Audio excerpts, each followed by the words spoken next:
The gun rose into view before my front door finished opening. It wasn't waved or flashed or used as a scare tactic. It was steady, deliberate, already aligned with my chest like this part had been rehearsed. 5 men filled my porch and lawn in a spread that made the space feel smaller than it was. Black vests, clipped radios, boots planted with confidence that didn't belong there. The man in front kept the barrel level while the others took positions without speaking. His badge was crooked, peeling at one corner, barely holding on.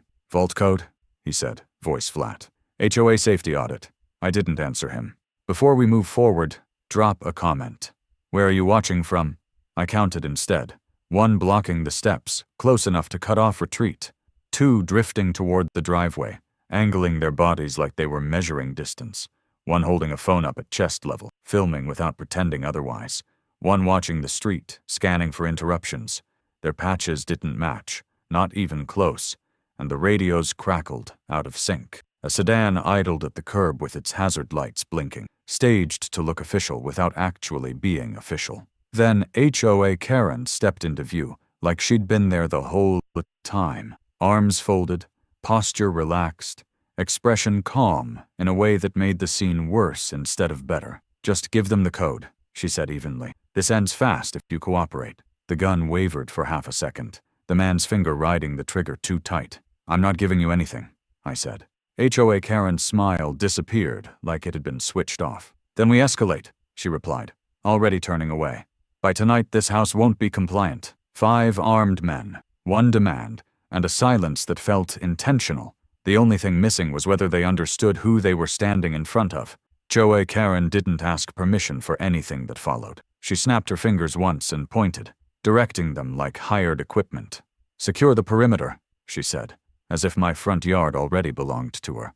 She stepped closer, heels clicking against concrete, eyes fixed on my doorway. "This is a community safety action," she announced, loud enough for the cameras. "You've been flagged as non-compliant." 1 of the men raised a clipboard that looked freshly printed. Another adjusted a body cam that wasn't mounted straight. HOA Karen ruled the neighborhood through paper and pressure, not votes. It took 1 sentence to understand her motive. Control, framed as protection, delivered through other people's hands. "Insurance requires documentation," she added carefully. "If we don't verify, coverage gets complicated." She gestured toward my house without looking at it. "We're not here to search," she said, smiling thinly. "We just need the code." I noticed how she never looked at the gun for long, how she used language designed to sound official, how she let others carry the threat while she stayed clean. Across the street, a neighbor cracked a window, then closed it again. "I've already responded in writing," I said. "You don't have the authority." HOA Karen's expression tightened. "Authority isn't the problem," she replied. "Cooperation is." She stepped back and nodded once. They didn't leave. They adjusted. 5 bodies shifting just enough to remind me they could. 1 blocked the steps fully now. 2 hovered near the driveway like they were checking angles. The man with the crooked badge stayed front and center, gun still up, still close enough that I could smell cheap aftershave. I kept my voice flat. "You don't have authority to demand a vault code." He didn't answer. He looked back at HOA Karen instead. She sighed, like this bored her. "We already sent notices," she said.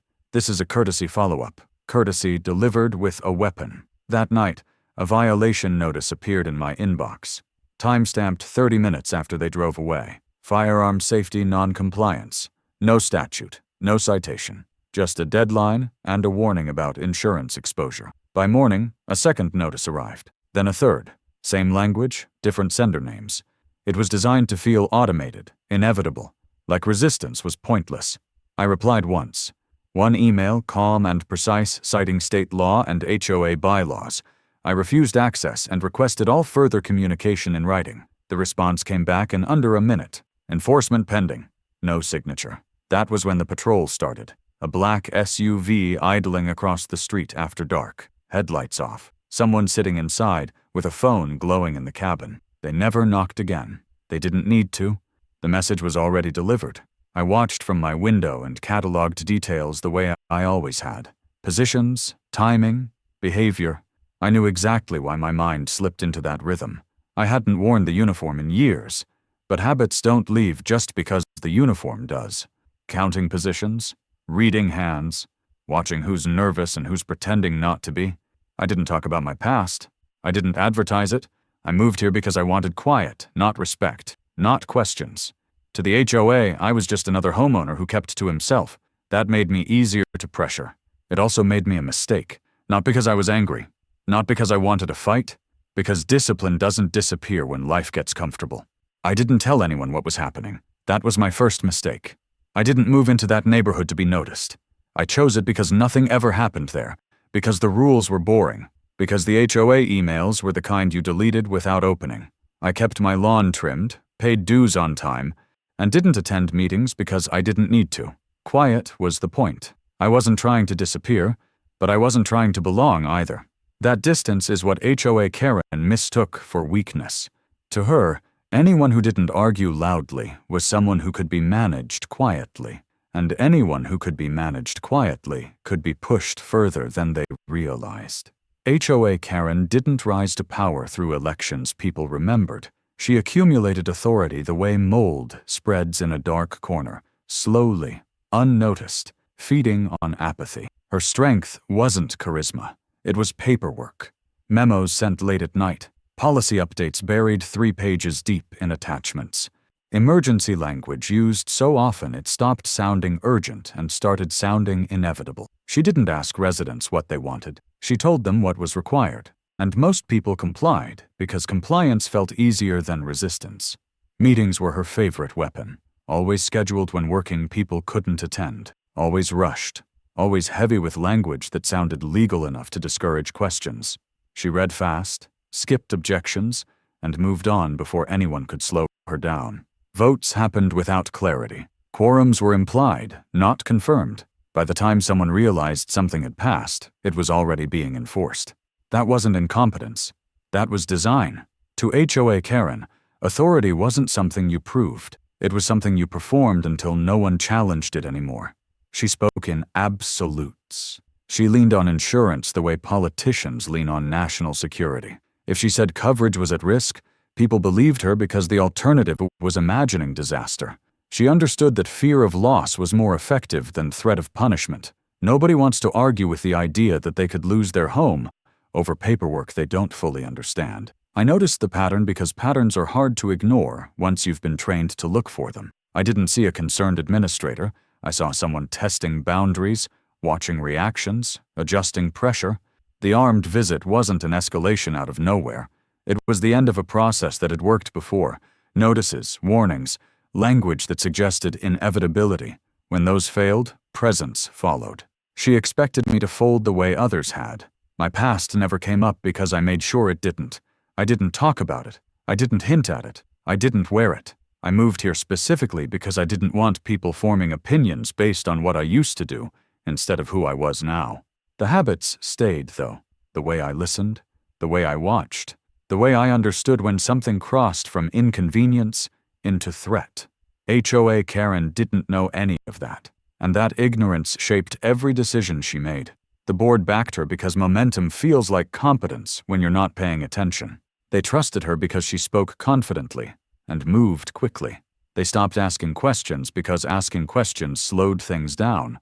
Over time, her word became policy, without anyone remembering when that happened. It wasn't corruption yet. It was normalization. And normalization is how abuse settles in without announcing itself. When the so-called safety directive appeared, it wasn't presented as something new. It was framed as clarification, as refinement, as something that had always been implied. The language was vague on purpose. Risk mitigation, high liability, third-party verification, nothing specific enough to argue against, everything broad enough to enforce selectively. That flexibility was the real power.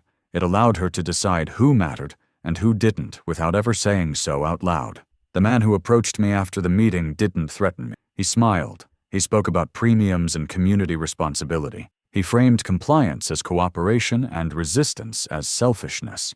That tone shift was deliberate. Intimidation works better when it feels optional, when people think they're choosing to comply instead of being forced. I told him I'd take my chances, and he looked genuinely surprised.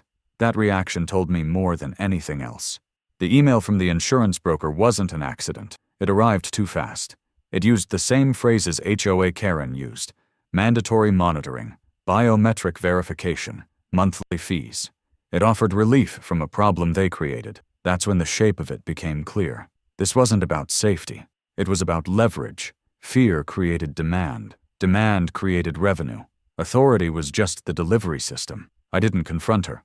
I didn't warn the board. I started pulling records quietly, because noise gives people time to adjust. Corporate filings showed companies with overlapping addresses and shared officers. Vendor agreements pointed back to the same names.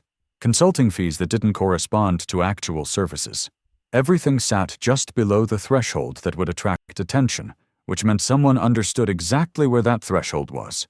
Every homeowner with certain features was flagged. Safe rooms, vaults. Anything that could be framed as risk. Those who paid were left alone. Those who didn't received notices. Then warnings. Then visits. The system didn't need everyone to comply. It only needed enough people to set precedent. One public example to keep the rest quiet. I realized then that this wasn't personal. I wasn't being targeted because I was different. I was being targeted because I was useful. Silence had protected me until it didn't. By the time I understood that, the system was already moving, and stopping it meant stepping fully into view. That was the moment authority stopped being something she claimed and became something I intended to challenge. Once I stopped looking at the situation as a personal dispute and started looking at it as a system, everything lined up in ways that were impossible to ignore. HOA Karen wasn't improvising. She was operating inside a structure she understood very well, one that let her apply pressure without ever appearing to be the one doing it. On paper, the HOA looked ordinary. President, board members, committees, vendors. In practice, it functioned like a funnel, with authority flowing inward and accountability evaporating on the way back out. The notices were the first layer: polite language, neutral fonts, phrases like, "for your records," and "in the interest of community safety." They were designed to feel administrative rather than adversarial, which is why most people complied before realizing they were being pushed. When those notices didn't work, the tone shifted just enough to introduce consequences without naming them directly. Coverage exposure, liability review, temporary non-compliance status. Words chosen to sound technical so homeowners would assume someone else understood them better. Behind that layer sat the contractors. Not employees, not officers, third parties. That distinction mattered because it allowed HOA Karen to claim separation whenever something crossed a line. The men on my porch weren't HOA employees. They were security consultants. The emails from the broker weren't HOA demands. They were recommendations. Each step added distance between her and the pressure being applied, even though she was clearly directing. The armed presence was the most blatant abuse, but it wasn't the core of the operation. It was a tool reserved for when softer pressure failed. The real engine was fear of insurance loss. HOA Karen understood that most people don't know how their policies actually work, and even fewer want to test that ignorance under stress. By positioning herself as a gatekeeper between homeowners and insurers, she made compliance feel like self-preservation. The criteria for being labeled high liability were intentionally vague. There was no checklist residents could review, no appeal process that didn't route back through her office. That vagueness wasn't laziness. It was leverage. It allowed her to target selectively while maintaining the appearance of objectivity. Anyone could be next, which meant everyone paid attention when someone was singled out. The board didn't push back, because pushing back would have required slowing down. HOA Karen moved fast on purpose. Documents arrived late.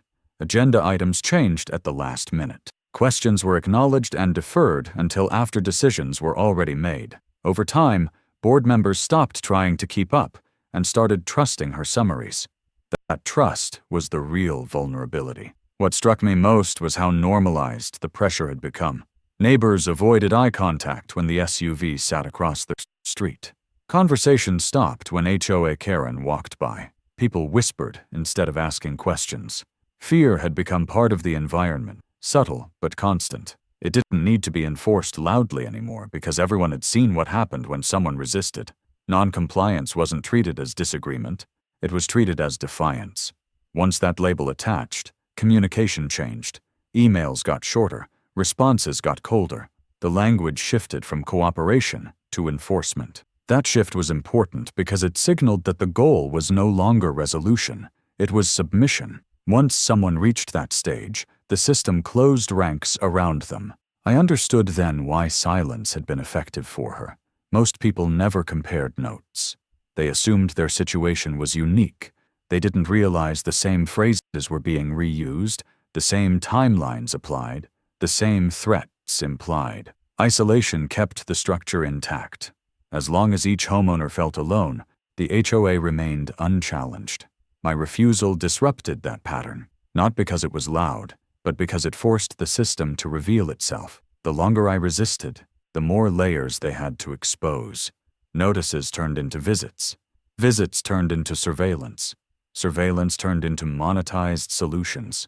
Each step left a trail, and that trail told a story far bigger than my front yard. By then, I knew exactly what role HOA Karen intended for me. I was supposed to be the example, the one others would point to and say they didn't want to become. That realization didn't make me angry. It made me careful. Systems like hers don't collapse from confrontation. They collapse from exposure. And by pushing as far as she did, she had already given me everything I needed to start pulling it apart. Once I understood that this wasn't going to be solved by arguing or waiting it out, I stopped thinking like a homeowner and started thinking like someone documenting a threat. I didn't announce anything. I didn't confront HOA Karen. I didn't warn the board. Noise gives people time to clean up. Silence lets them keep talking. I let them talk. Every notice, every email, every visit became a record instead of a provocation. That shift changed everything. The first call I made wasn't to a lawyer or a neighbor.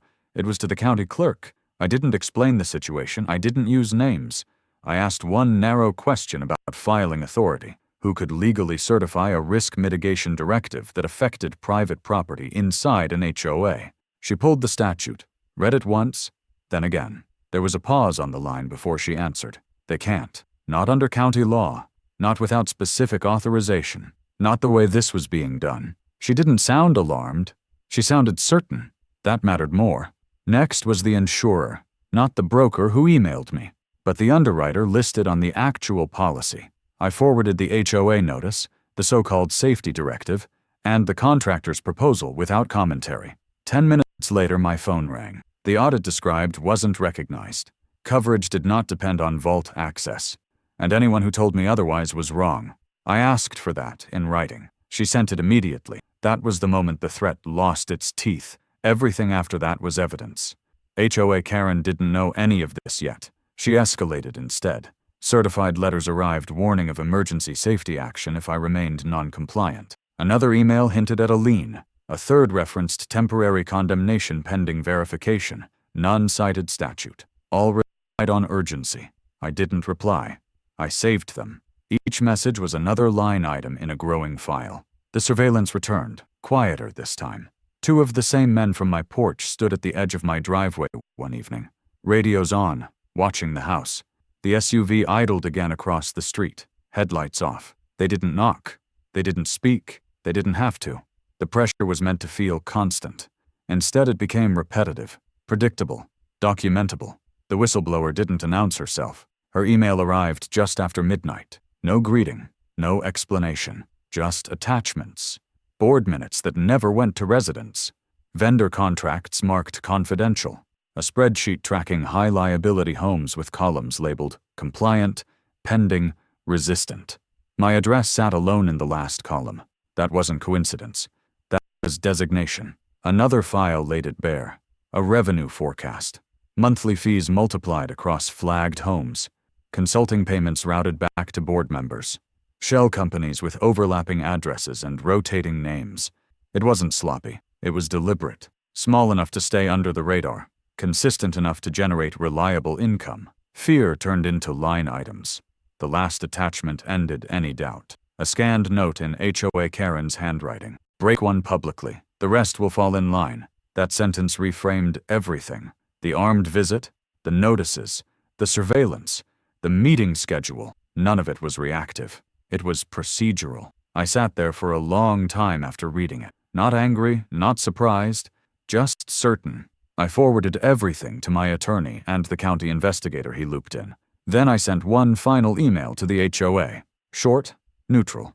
All further contact should go through council. Do not return to my property. HOA Karen replied within minutes. Emergency meeting tomorrow. Attendance mandatory. Compliance will be addressed publicly.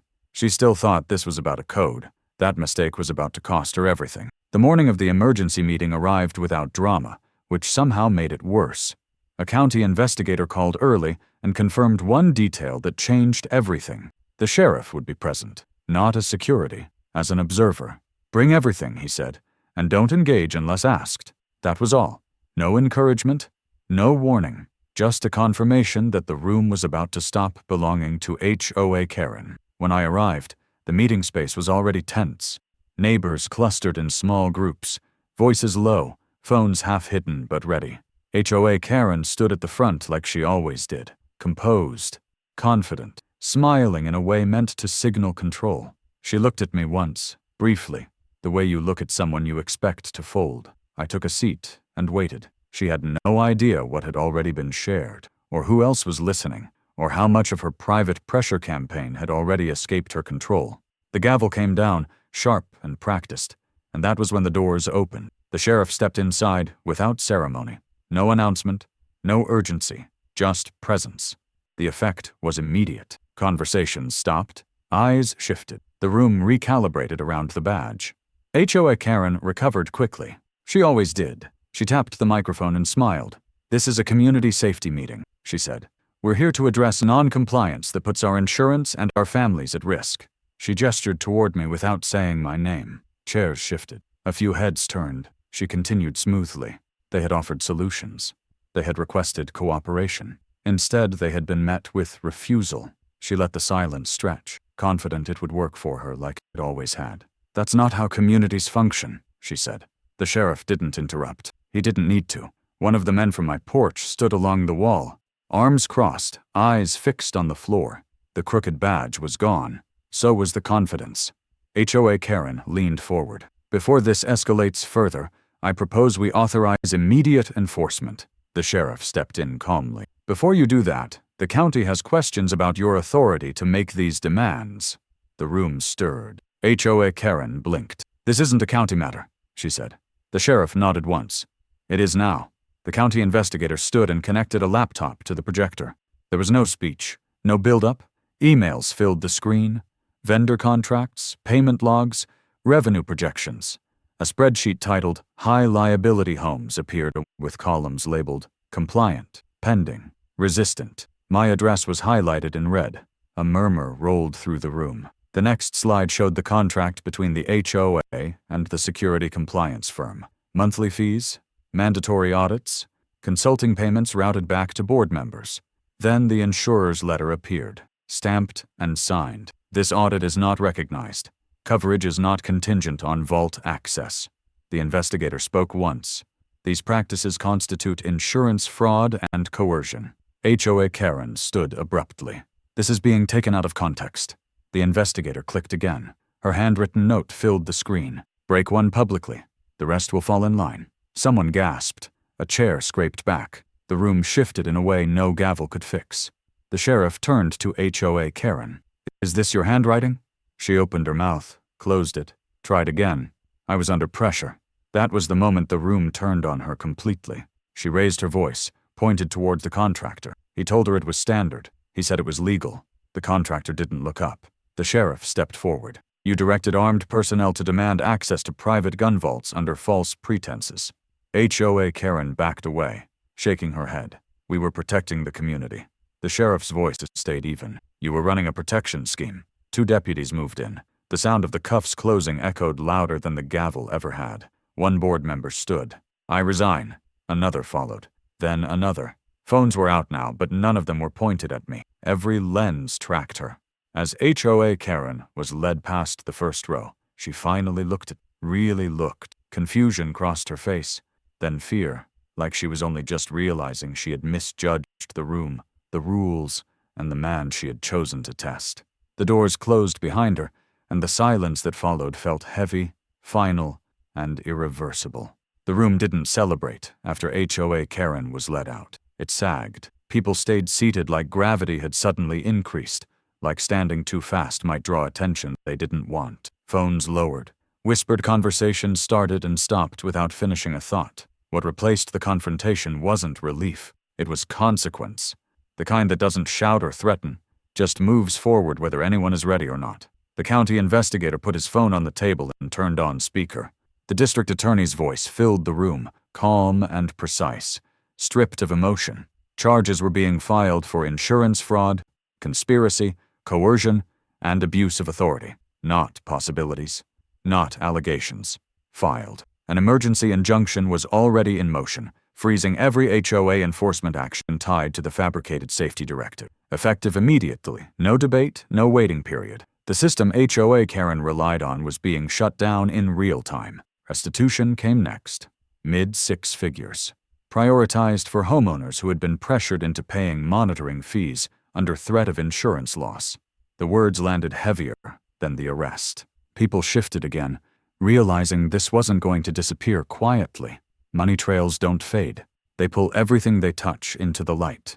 The insurer's formal letter was read aloud, slow and deliberate. Coverage had never depended on vault access. Any claim otherwise was false.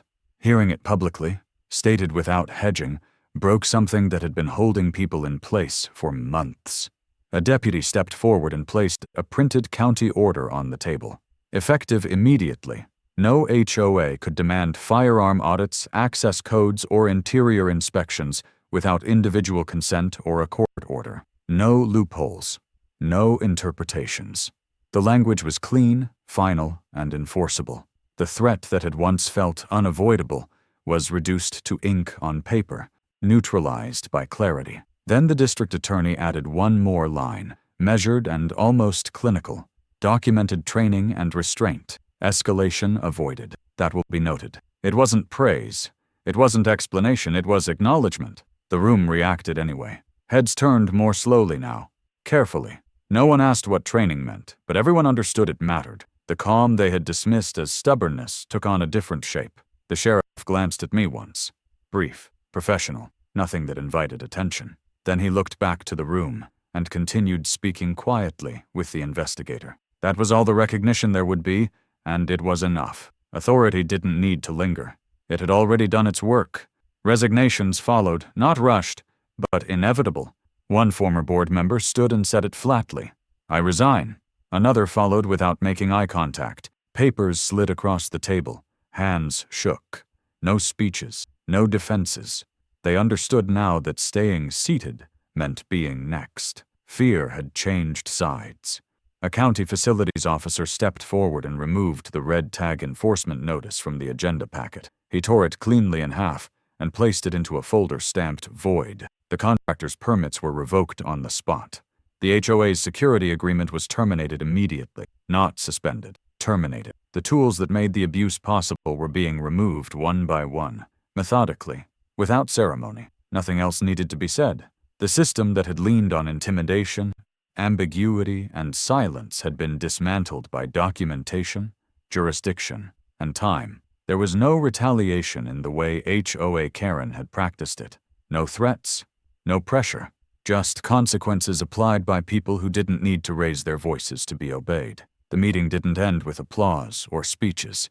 It dissolved. Chairs scraped softly as people stood without direction, collecting papers they no longer needed. Avoiding eye contact like sudden movement might draw attention. Conversations happened in fragments, half-sentences whispered and abandoned. Nobody tried to regain control of the room because control no longer belonged to anyone there. HOA Karen's system had collapsed so completely that even pretending otherwise felt pointless. Small groups formed near the walls, not to debate policy, but to process consequences. A woman near the aisle admitted in a shaking voice that she'd been paying the monitoring fees for months because she was terrified of losing her insurance. Another neighbor nodded and said the same, then another. Not loud, not dramatic, quiet confessions stacking on top of each other, each one revealing how effective fear had been when it was dressed up as authority. No one looked proud. No one looked relieved. They looked shaken by how close it had come to something much worse. I stayed seated while it happened, hands flat on the table, letting it unfold without stepping into it. This wasn't my victory to perform. It was the end of something that should never have existed. A former board member leaned toward HOA Karen's empty chair and whispered something to the person beside him. I didn't hear the words, but I saw the reaction. Eyes widened, a quick glance in my direction, then away. Another board member checked his phone, read a message, and went pale. Whatever they were learning, it was catching up fast. The sheriff and the county investigator spoke quietly near the front. Low voices, professional, the kind of conversation that didn't need to be explained to carry weight. At one point, the sheriff asked a simple question that wasn't meant for the room, but still rippled through it. "Do we have his background noted?" The investigator nodded. "Yes." That was it. No announcement, no elaboration, just confirmation. And suddenly the way people looked at me shifted again. Someone behind me whispered, "Background?" Another voice followed, sharper, edged with unease. What kind of background? I felt the moment land. The exact second confusion turned into recalculation, when I stopped being the stubborn homeowner in their minds and became something they realized they hadn't bothered to understand. Across the room, a former board member swallowed hard and muttered under his breath, "Oh my God." The district attorney's voice came back on speaker one last time. Charges were being filed. An emergency injunction freezing all related HOA enforcement was effective immediately. Restitution would be pursued. The insurer's letter was read again, clear and final. Coverage had never depended on vault access. Any claim otherwise was false. A deputy followed by reading the county order. No HOA could demand firearm audits, access codes, or interior inspections without individual consent or a court order. The language was precise, unambiguous, and permanent. No one asked questions after that. There was nothing left to clarify. A county facilities officer stepped forward, removed the red tag notice from the agenda packet, tore it cleanly down the middle, and placed it into a folder stamped "Void." The contractor's permits were revoked. The HOA's security agreement was terminated. The machinery that had enforced fear was dismantled piece by piece, quietly, in front of the people it had controlled. The meeting ended without ceremony. People drifted out in clusters, whispering not about rules or compliance, but about how wrong it could have gone, about how lucky they'd been. Outside, a former board member caught up to me, breathless. "We didn't know," he said quickly. "If we'd known—" I stopped and looked at him. Not angry, not satisfied, just finished. "That's the point," I said. The evening air felt clean when I stepped outside, unwatched. Porch lights clicked on one by one as I walked home, the neighborhood settling back into itself without being told to. At my door, I paused and rested my hand against the frame, listening to the quiet return. Inside, the vault door sat exactly where it always had, closed, untouched. I didn't open it. They had finally learned the difference between authority and force, and they learned it the hard way. HOA Karen went silent.